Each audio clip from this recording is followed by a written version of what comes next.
Hear now the word of the Lord.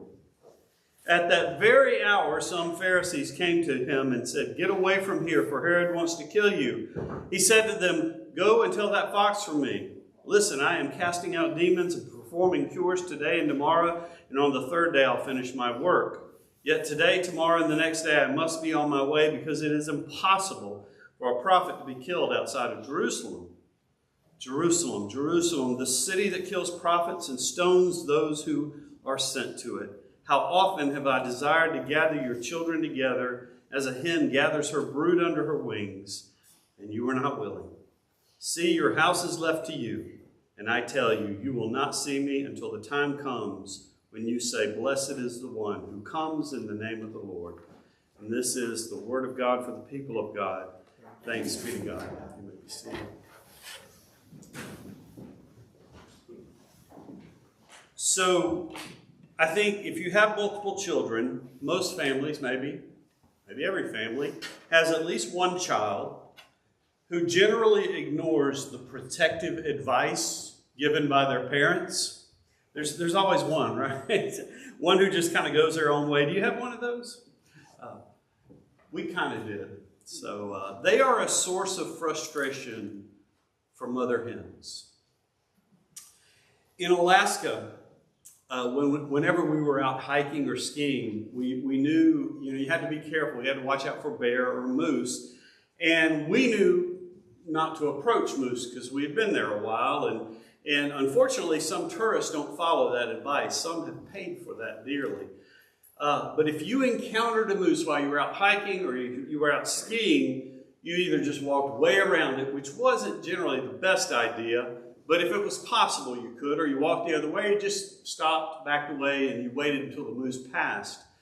But you always look around to see if there were any calves nearby. In fact, the best thing to do was to assume there were calves nearby, because you never wanted to get between or near a cow moose and her babies. Julie and I used to go cross-country skiing in the evening. The reason is because we didn't have much daylight in the dark of the winter, so it was good. Oftentimes the evening was not a bad idea because the sun was bright. The snow would reflect the moonlight, and so I would take my dog Lucy with me, and I would hook her up to a harness to pull me. It's a sport called ski joring. It's a very ancient sport. In fact, natives used to use horses to pull them. Would never, ever do that in a million years. I just used my dog. And Avery's going to put up a picture here. So that's what ski joring looks like. And that's not me. I wish I were that happy when I was doing it. At least my dog that happy. But that's what it looked like, and I did that quite often. It looks like fun, though. Well, one beautiful night, it was a full moon, and the snow was reflecting brightly the moon. It was beautiful. So Julie and I packed up to go skiing. I brought Lucy with me to pull me along that night. But the problem with Lucy, my dog, is that she was like one of those children who just go their own way. Training didn't take really well for her, and she rarely ever did any real pulling at all. Sometimes she did, but it was always a fight with her when I take her out. And I always finished last. I actually entered a few ski joring races, and I always came in last. And I'm blaming it on the dog. Which is, I would say, at least half true. So that night on the trail, it was par for the course with Lucy. It was me yelling at her to pull me, and she doing her own thing. Until, suddenly, she begins pulling me like she never pulled me before. We were flying, and I couldn't figure out why my dog, who all of a sudden decided to do what she never did, and then I spotted ahead a mama moose with 3 calves. And the moose started kicking and snorting. Lucy was headed straight for them, me in tow, and I freaked out. Lucy, who rarely ever pulled me like she was supposed to pull me, was now pulling us to our death. And I didn't know what to do. She was not listening to the commands, so I did what I didn't want to do, but I felt I had to. I started striking her behind with my ski pole. Not hard enough to really hurt her, but hard enough to get her to stop. And I figured striking my dog was preferable to her death and mine, just in case, I'm saying this just in case anybody from PETA happens to watch this on YouTube tomorrow when I put it up. So Lucy finally stopped, and I turned her around and I skied the other way. This time I'm pulling her. And I finally caught up with Julie, who was a good bit behind us, and yelled at her to turn around or we were all going to die. So today in our gospel reading, we have this theme of protection. And the first instance of protection in this reading today comes from a very surprising place. It comes from some characters in the Gospels who we would think would not want to protect Jesus. It comes from the Pharisees. Unfortunately, we in the church, we have equated the word Pharisee with hypocrite or antagonist or someone who's really rigid. We think in reading the Gospels and really the discussions we've had around the Pharisees in church, we think the Pharisees are Jesus' enemies. So if you want to insult someone in the church, what do? You call them a Pharisee. This is so unfortunate. There were Pharisees who followed Jesus. Paul was a Pharisee. Even though at one time he was an enemy of Christ, even after he converted, he still referred to himself as a Pharisee. Jesus dined with the Pharisees on at least 3 different occasions in the Gospel of Luke. And in Acts chapter 15, we see that Pharisees are among the first believers. Some scholars believe that Jesus was even formed in his faith by the Pharisees. So saying the Pharisees are the enemy is kind of like saying the Baptists or the Catholics down the road or Berea Christian Church across the street are the enemies. We might poke fun at them. We might disagree on doctrinal matters, but they're not the enemy. They are our brothers and sisters in Christ. And so the Pharisees were Jesus' brothers. But it still might be surprising to some of us in reading our gospel that it was the Pharisees who warned Jesus about Herod. The Pharisees were trying to protect Jesus from the cruelty of Herod. They said, "Get away from here, Jesus. Herod wants to kill you."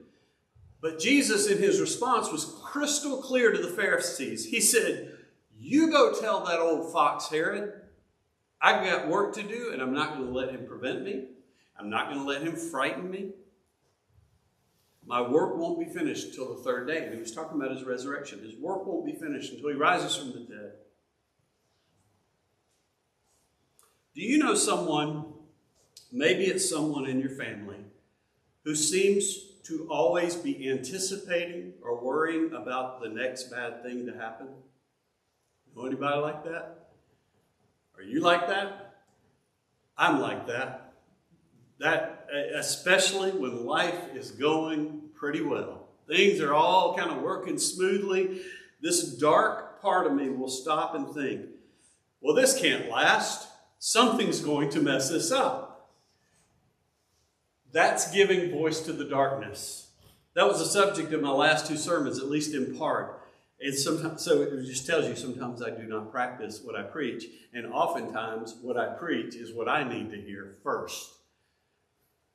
Julie is the total opposite from me. She never, ever worries about the next bad thing to happen. We've talked about it before as a couple. She says I'm borrowing trouble when I do that.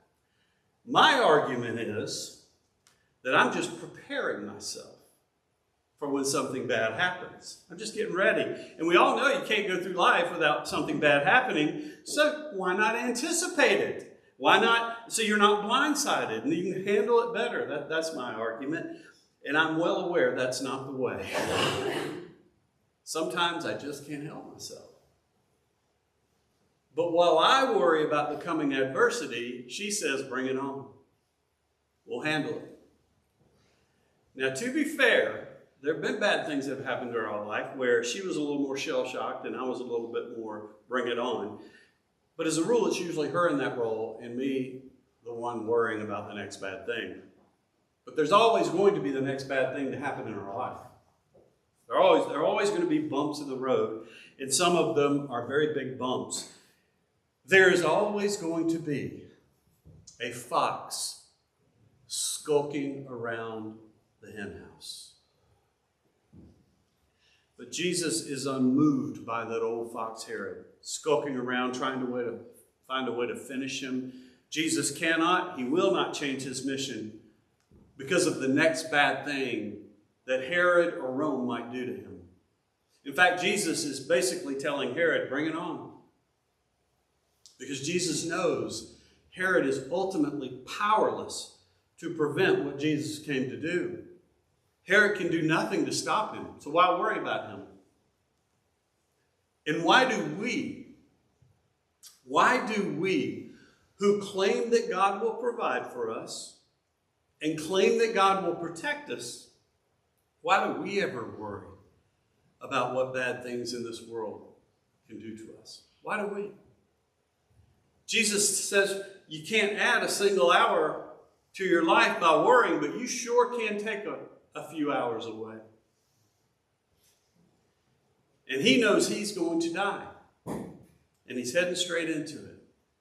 He's going to head straight into Jerusalem where he has to go because he says Jerusalem is where prophets go to die. Jesus says in our reading, it's impossible for a prophet to be killed outside of Jerusalem. And when you hear that, I want you to think of Jesus saying this with his tongue planted in his cheek. He's being a little bit funny here because he realistically knows it's possible for a prophet to be killed outside of Jerusalem. So what he is saying is kind of like if you and I said, Washington, D.C. is where good ideas go to die, right? Jerusalem is where prophets go to die. It's funny. It's sad. It's true. And then this little bit of humor that Jesus gives us is mixed in with heartbreak. And Avery, if you'll put in the next slide, verse 34, where Jesus prays. Is that in there? That's okay. I can read it. Jesus prays, Jerusalem, how often have I desired to gather your children together as a hen gathers her brood under her wings, and you were not willing. How sad is that? My children, I want to gather you. I want to keep you safe. I want to protect you, but you just go your own way. You murder your own prophets. You wound those who only want what is best for you. And don't we do that in the church sometimes? I mean, being a church member can be a bruising thing. Working for a church can be a bruising thing.